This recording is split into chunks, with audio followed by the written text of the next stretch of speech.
here is a candidate that absolutely fits the mantle that I've been talking about, who believes in those values, who believes in things, who will go out and stand up and particularly campaign against those fake politicians or wannabe politicians in the Wentworth electorate. Daniel has a proud track record in business as a self-made man, but perhaps even more interestingly, he has a fantastic track record of actually standing up and talking about the issues that matter. So, ladies and gentlemen, let's have a quick look at Daniel Lukovic.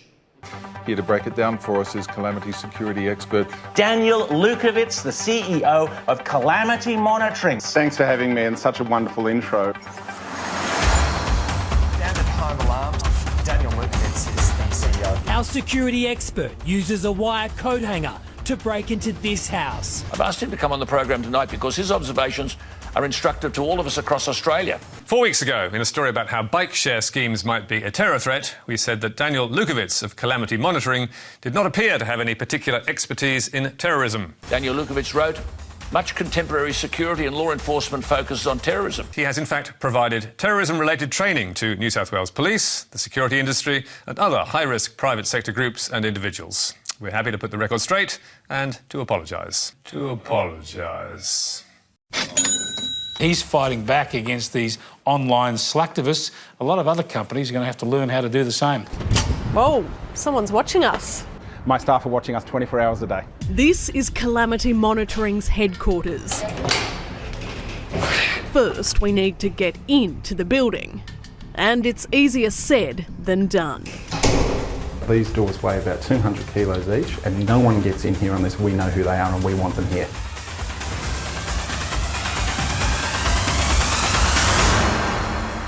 From here, the security of thousands of homes and businesses across the country is monitored 24 hours a day. It's technology that saves lives. I call the people at my office heroes in a headset because they literally save people's lives. It's a fantastic company, it's a fantastic service. And everyone at home is watching and listening to you and thinking, why on earth were you contracted in to clean up the mess? They're going to talk about things like clean energy and saving the planet. What they're not going to tell you, Rowan, is that the cobalt that's used in batteries is mined in Central Africa by children. So we've got people who are cheering this stuff on and they're talking about integrity and ethics and the future of their children who can go to private schools in an electric car, but they're not talking about 6-year-olds who are actually pulling this out of the ground. So next time you hear that this is clean energy, or you hear Daniel Andrews talking about clean energy and the future for children, know that he's not talking about children that are actually dying because of this stuff, and there's nothing clean about that at all.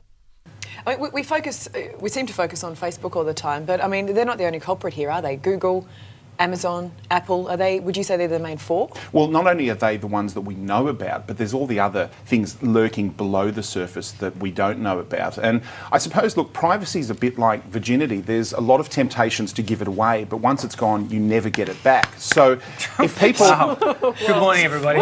So you've explained better than anyone I've heard in the last few weeks where the systemic failures are. Thank you very much for your time, Daniel, and I can tell you what, you'll be back on the show in a not too distant future. A man of conviction, a self-made man, a businessman, someone who believes in lifting people up, who telling it straight, who telling it like it is. Get behind him. Come on, let's welcome the man, Daniel Lukovic.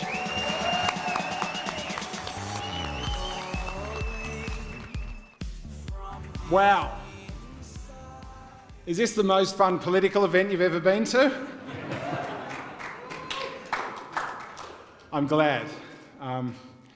I had a very well-prepared speech, but I feel it's probably more appropriate to unleash the high school debater in me and just respond to some of the amazing comments that we've heard today from some amazing people that I'm amazed have come here to support me.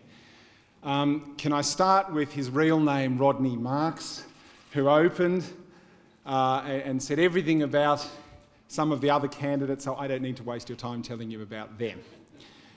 Can I also thank Ross, Rowan and Kirsty for talking about some of the problems that I hope to be part of cleaning up. Thank you. Thank you, all of them. And to Campbell for such an amazing introduction from a very experienced politician. I'm not a politician.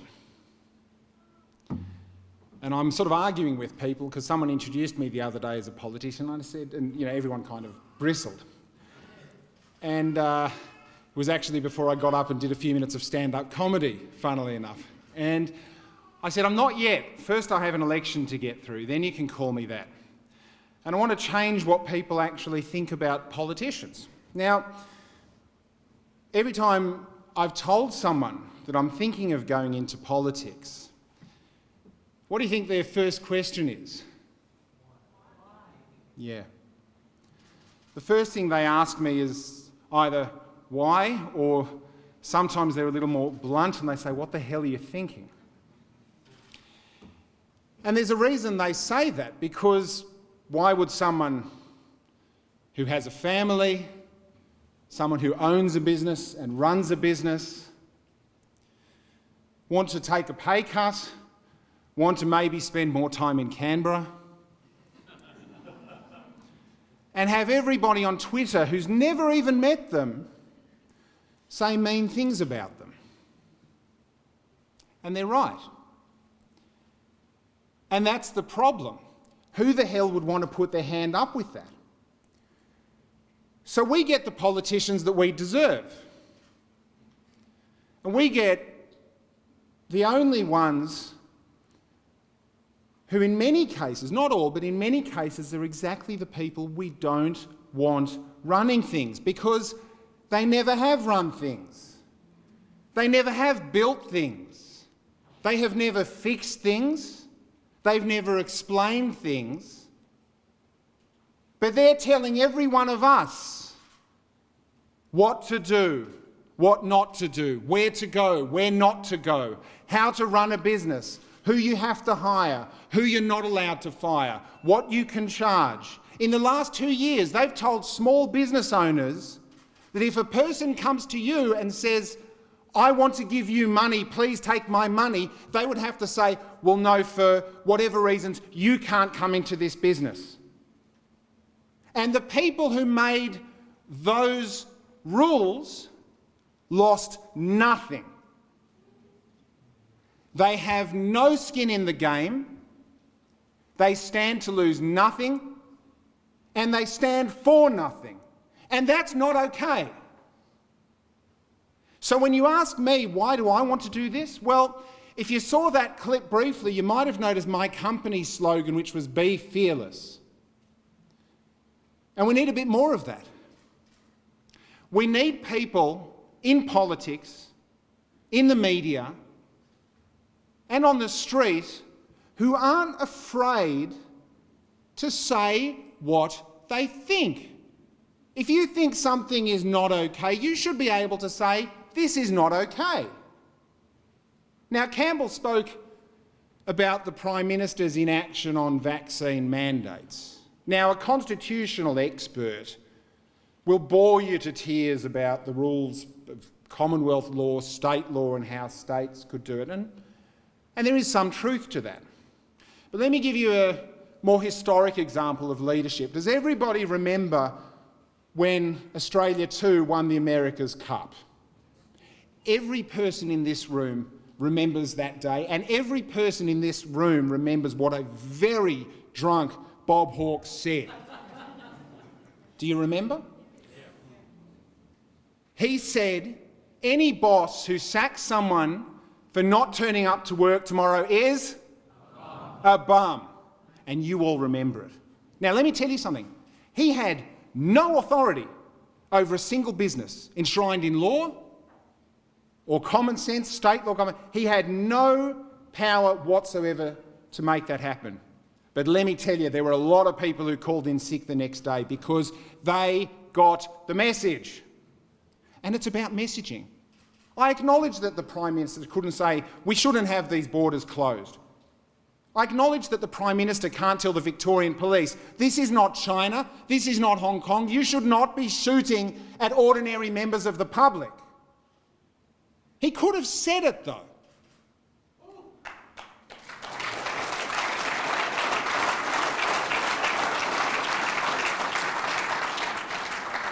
Now, if you didn't know what I do for a living and you just saw the size of me, you could probably guess. And some of my best mates are cops, men and women. They work in law enforcement, I work in security. I have no problem with policing. I have no problem with police. And police tell me they hate what was happening. Because once upon a time, the only people who hated cops were crooks. Some of us don't like the highway patrol so much. But the ordinary Bobby on the street was not an issue. But after 2 or 3 years of very, very, very dishonest Marxist propaganda that was coming out of the United States that was telling young people that all cops are bastards and to hate cops, and they were still licking their wounds from that, then all of a sudden they had to go to ordinary people who were minding their own business and say, papers, please. That's not okay. And I don't remember hearing a single so-called leader, state or Commonwealth, all the way from the bottom to the top, saying this is not okay. I'll tell you who did say it was not okay. Rowan Dean.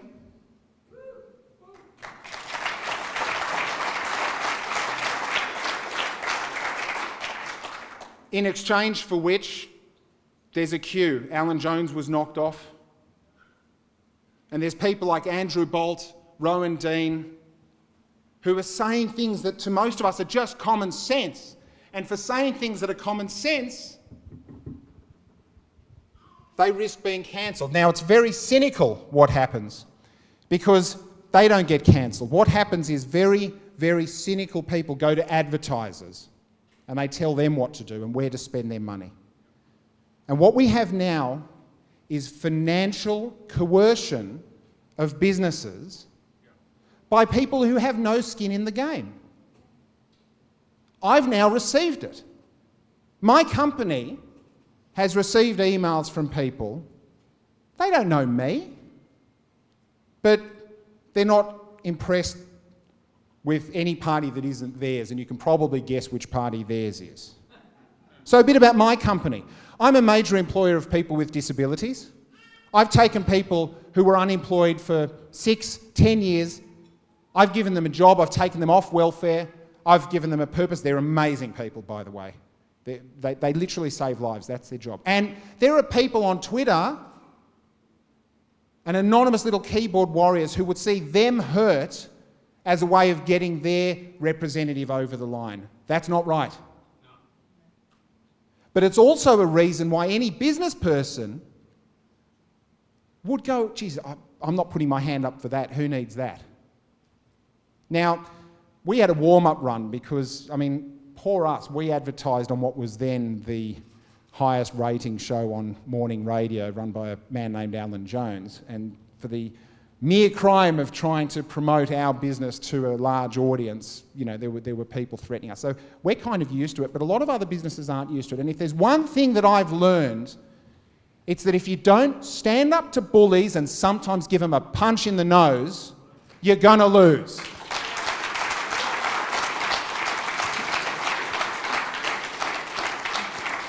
But I can't do it alone. Broadcasters like Rowan can't do it alone. We need everybody to push back in the face of insanity. If someone says something that's just batshit crazy,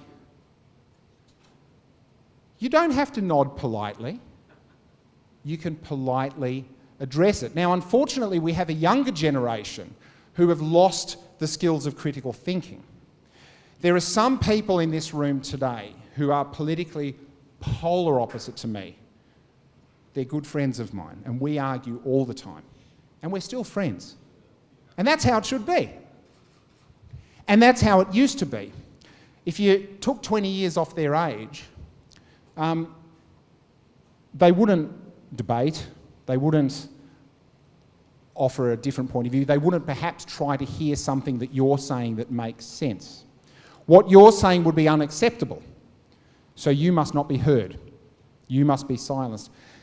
Cancel culture takes many forms. Rowan spoke about the very obvious side of it, but what we don't see is the really, really large version of it that aims to keep small voices like mine, like yours, down and make sure that only the approved narrative gets heard. Now, I've heard every story about politicians, I've heard every stereotype about politicians, and I always knew it was a bit of a dirty game, but being on the inside now, wow, what an eye-opener.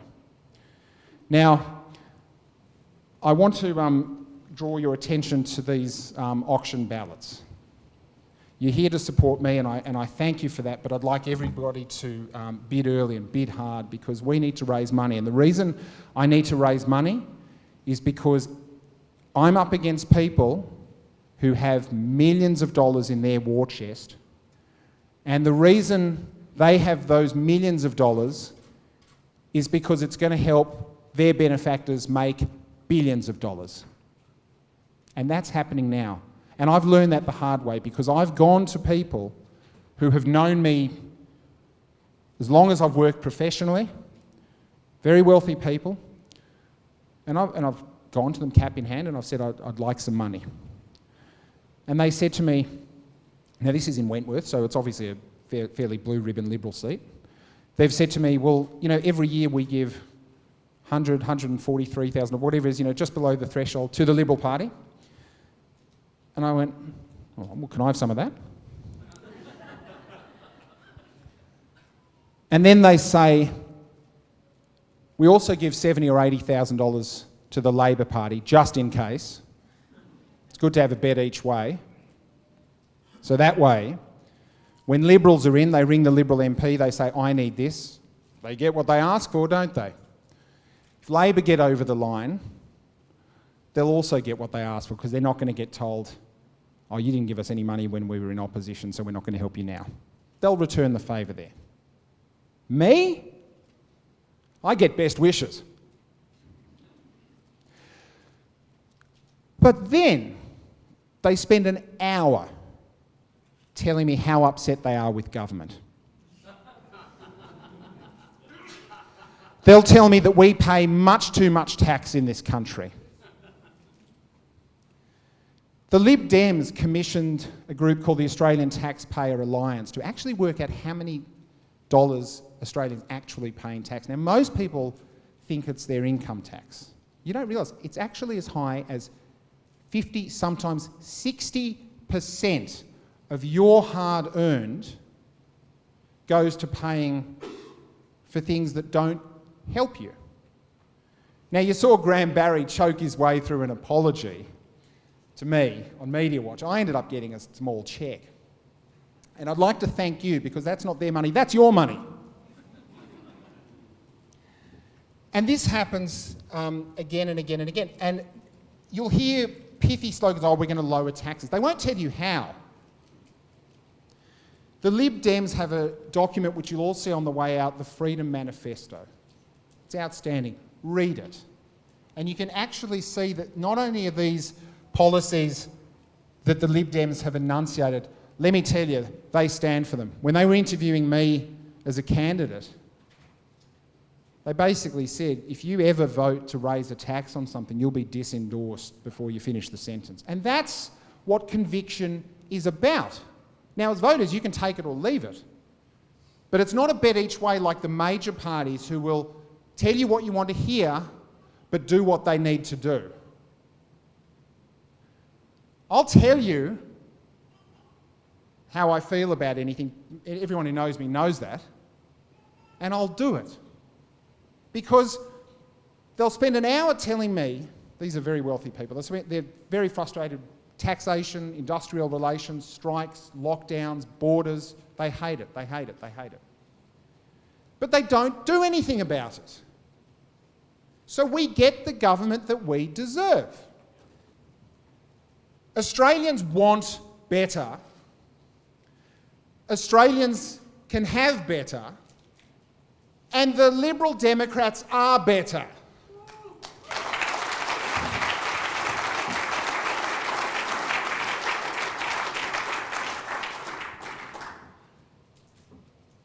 The behaviour in Canberra that we hear about, the wild debaucherous parties and all sorts of alleged criminality and so forth, happens for one Very simple reason. Most of what you hear about there would actually never happen in a business. It wouldn't happen in a high-rise corporation building around the CBD, because people who work in businesses, people who've worked in that infrastructure, they understand how to behave. I've never had the slightest urge to sexually harass my staff.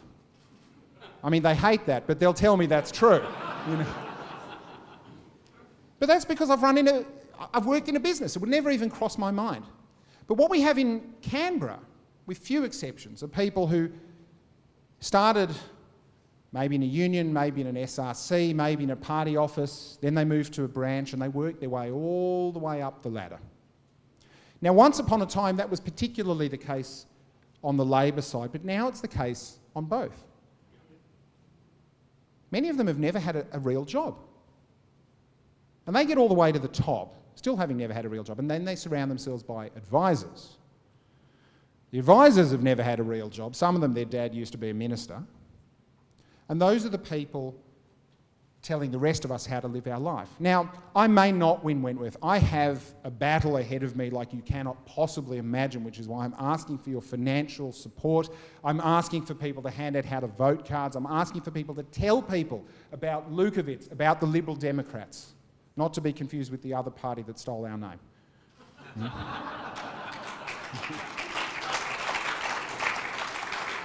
And apparently didn't look up what it means in the dictionary.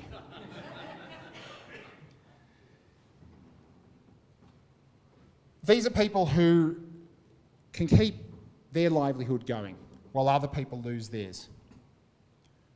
They're not allowed to do it. They can't be forgiven for doing it. We have to have change, and the only way we're going to get change is by telling both major parties that we've had enough.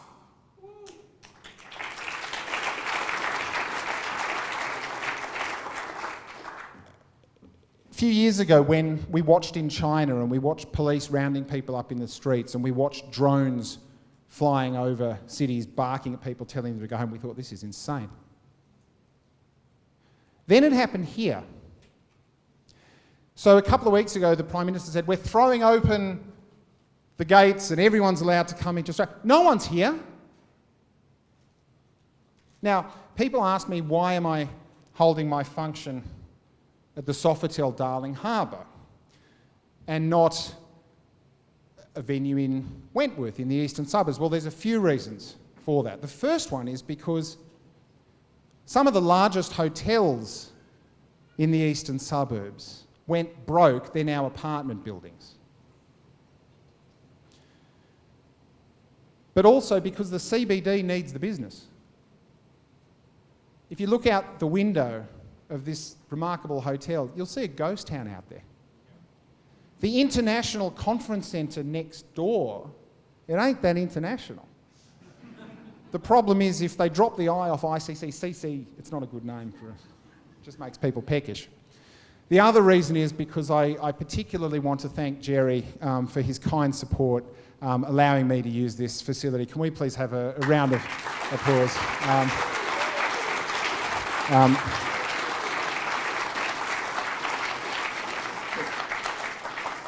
He's been phenomenally generous, and I'm sure that generosity will continue. And Jerry, thank you. I'd like to thank a few other people coming. First of all, too many to mention. Thank you, Kirsty, for taking that. I'd like to thank everybody who's come here from interstate. I'm very saddened by some of the empty chairs in the room because we oversold this function. And then a couple of people who booked late mentioned to me that they managed to get a ticket. And I was a bit surprised by that because I thought I was going to have to intervene and slip them one. And it turned out we had a few cancels because there were people who were going to come all the way from Queensland for this, but they're at home, they're volunteering, they're cleaning up the mess, and I send them our love as well. But I'd also like to thank some of the people close to me who've supported it. I'd like to thank my staff who have promised to keep the business going while I'm off being distracted trying to run the nation. Everyone needs a hobby, right? They are amazing. I'd like to thank a couple of very amazing people. They'll stay out of photo opportunities, but I would love to dearly thank my children, who are my rock. And even though it's my job to support them, they do a very good job in return. Please give them a round of applause as well.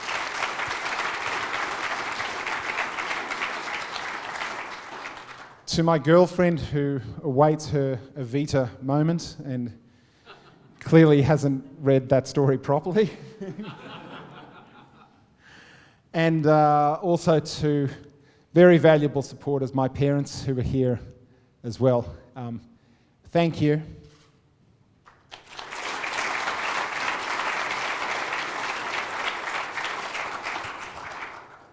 Ladies and gentlemen, politics needs experience.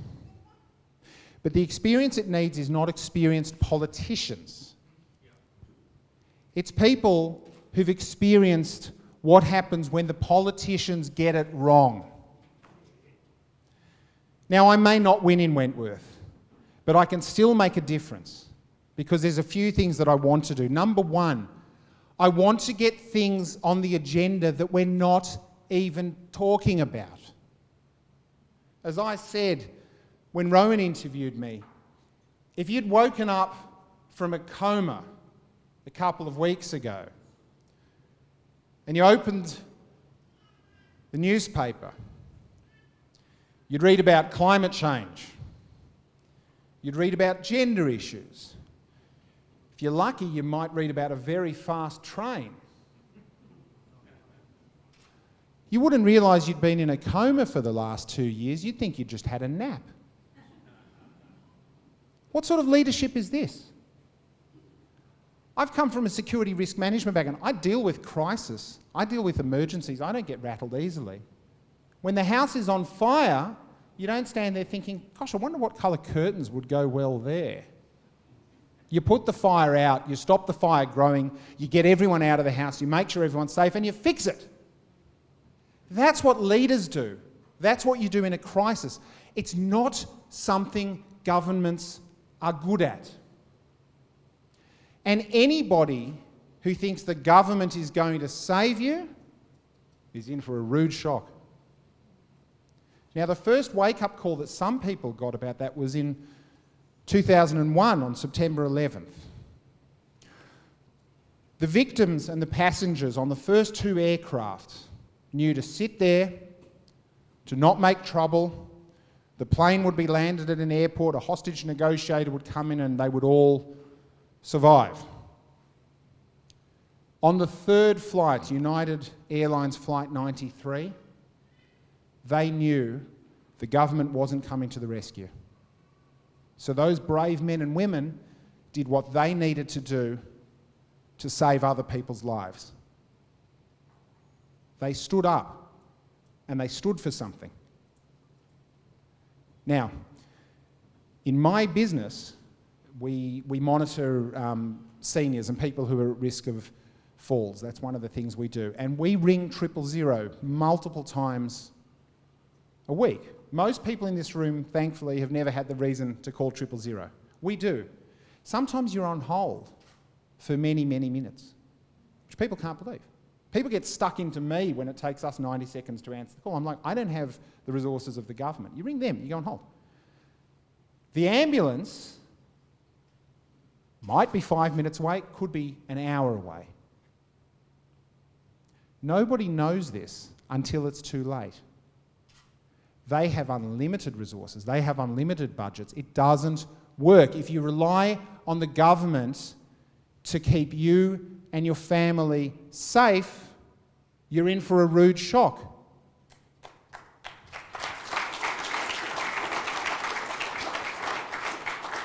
Now, Australians are pretty smart. If we had a leader who stood up right at the beginning of this and said, all right, folks, this is bad. This is real bad. People are going to get hurt. People are going to die. Australians would have thought, okay. And we would have dealt with it. That's not what we heard. We had daily press conferences that said nothing.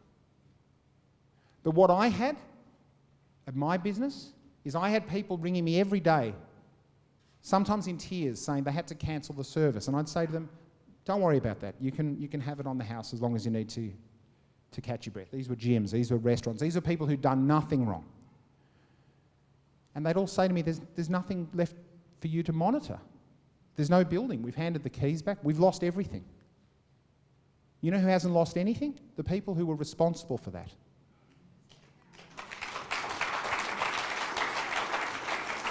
And just to be perfectly clear, I'm not only talking about people in Canberra or people in this country who were responsible for what happened.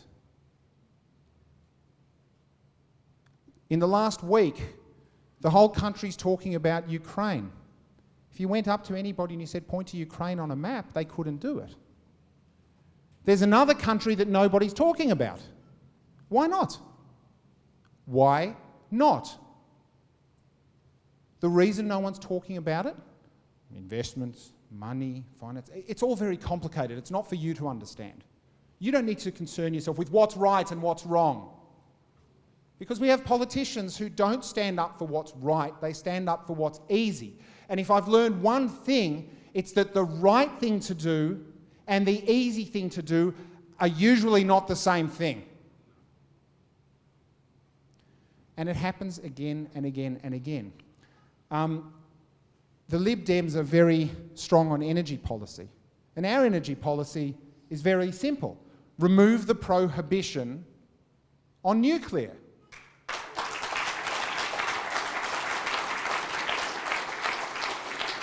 But unfortunately, people in Canberra and people in the media thought that that was the N-word that must never be said.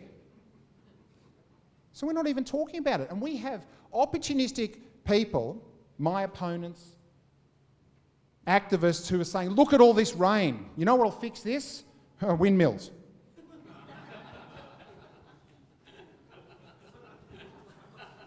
Well, if anyone's paying attention to what's happening in Europe and Russia and the Ukraine, you will realise that energy security is part of national security.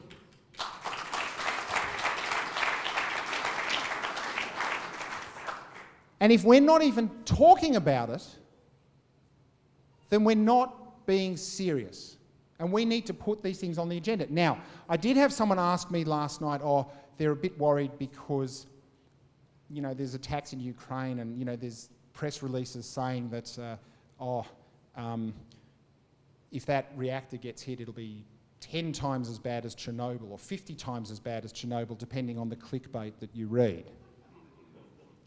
Now, I'm saying this on the record because the climate activists who stand to make billions, they don't want to talk about nuclear because they don't make billions off nuclear. That just keeps the lights on, you see. And they're going to hope that everyone is scared witless because of what's going to happen over there. So on the record, I tell you this. Without going into too much detail, given the nature of the work I do, I know a little bit about how nuclear facilities and radiation security are managed. A few Russians and a few Ukrainians taking pot shots is not going to cause the next Chernobyl. And even some of what you heard about Chernobyl and some of what you heard about Fukushima, you didn't hear the whole story. I've learned so much about nuclear energy, and now that Google, of course, that knows everything I like, thinks I like nuclear. Every single day I get a new thing telling me about the amazing advances in the field of nuclear power and nuclear technology. And this stuff will blow your mind. But instead, in this country, we have excitement about new technology that if a time traveller came here from the 7th century, they'd recognise it. The Philippines are putting in nuclear energy. We're not. So I say this. If in 6 months from now, nothing happened to the Ukrainian reactor, and the Russians know a thing or two about nuclear as well, then you're going to realise the media lied, it was propaganda. The activists lied, the politicians lied. But 6 months from now, it's going to be too late. Because sometime between now and mid-May, there's going to be an election. And you need to know now that you're not hearing what you need to hear. You're being told what to think. And we need to actually think for ourselves, and we need to look at ourselves and say, this is not okay. This is not part of the solution. This is not good for the future of the nation. And in Wentworth, it frustrates the hell out of me that we have the guilty rich. These are people who are fabulously wealthy. And good luck to them. I don't have any problem with that. But, you know, they feel terrible about it. And once upon a time, people who were very wealthy, and maybe they felt a bit guilty about that, they'd go and work at a soup kitchen. They'd give money. They'd be philanthropic. That's how it used to be. Now it's very different. Now they want to fix the whole world. Well, you know, there are staff at this hotel. There are security people downstairs. There are some people in this audience who I know well, certainly people in my industry, who get paid $15, $16 an hour if they're lucky. And they don't get to keep most of that because of the way tax works. And they drive an hour or sometimes 2 hours to go home at the end of that shift. And then the next day they get up at 4 a.m. and they don't get up at 4 a.m. to go to Bondi and cleanse the toxins. They get up at 4 a.m. because that's when work starts. And they don't live in Wentworth. But you have people living in Wentworth who want to see policies put into place that can only possibly mean an increase in the cost of energy. And the cost of energy, it's a lot more than your electricity bill. I mean, if you say to people, would you pay an extra $50 a month if it meant saving the world? Well, yeah, a lot of people probably would say, yeah, I'm comfortable with that. But they don't realise it's not your electricity bill. It's the cost of everything at the supermarket. It's the cost of everything that gets delivered. It's the cost of everything that gets delivered to you. It affects every single aspect of your life, and every cost in your life will go up. These people's wages will not go up because in this country we have a system that says employers and employees aren't allowed to decide what they're each worth. They get told what to pay. So, of course, the worst person in an organisation will get paid as much as the best person in the organisation, who really doesn't have that much incentive to try harder because they're never going to get paid more. So these people get paid nothing. They drive an hour or 2 hours to serve the people of Wentworth. And the people in Wentworth are going to repay that by supporting policies that mean these people, who some of whom are working 3 jobs just to put food on the table, are going to see everything they pay in life go up so that someone who's fabulously wealthy in the eastern suburbs can drive their kid to a private school in an electric car, and that's not right.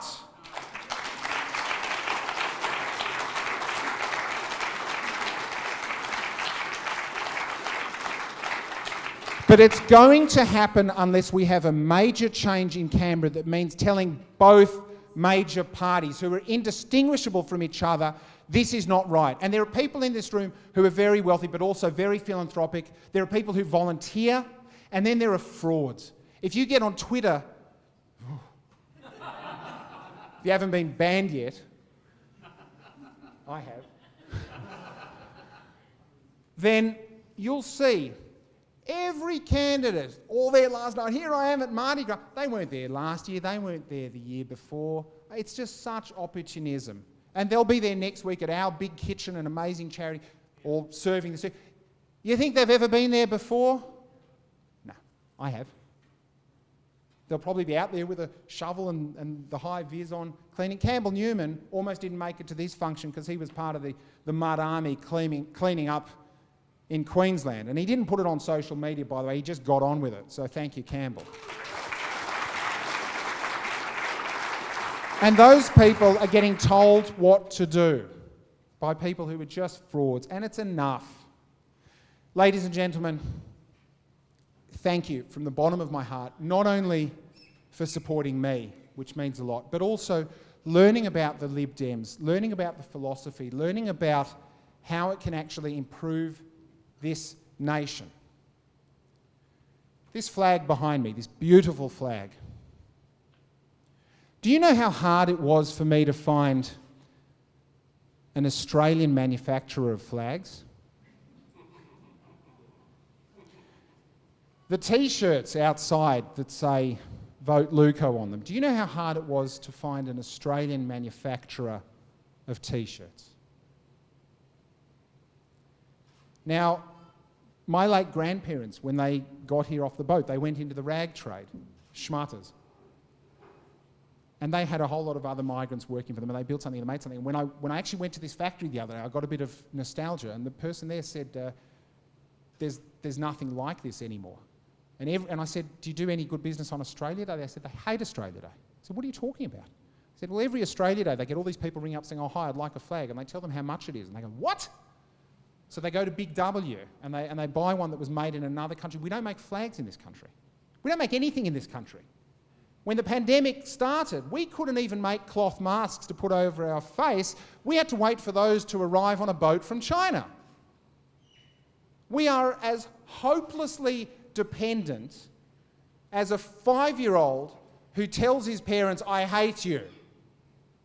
So what? So we can stand up and tell China, well, we're really not happy about your human rights abuse. We're not doing that, I might add. But if we did, well, so what? No ice cream after dinner? Okay, we need politicians, male and female, with balls, with strength, who can stand up for something, for anything. And we don't have it. I do stand for things. I do stand up. And I say what needs to be said, and I appreciate your support for that. Can I just add, without sort of getting into the Republican debate, I hope we never change the flag, because I don't want to have to buy another one.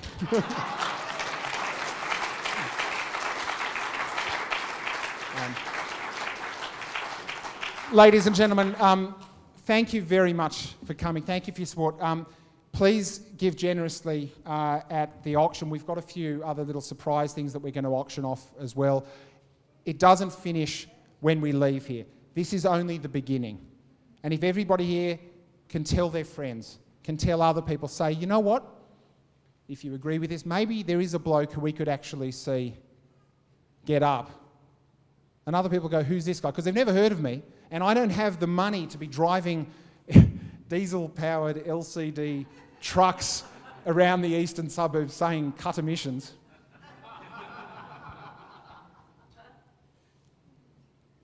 So I need that support at the ballot box, but also leading up to that, to just get the word out, because I know there are people like you who've had enough and they don't know where to turn. Well, now there is somewhere they can turn. There is a genuine alternative in politics, and it's one I urge you to familiarise yourself with. Ladies and gentlemen, thank you so much for your support. Together, I really feel we can make a difference to this nation, and it's my honour to be part of making that difference. Thank you.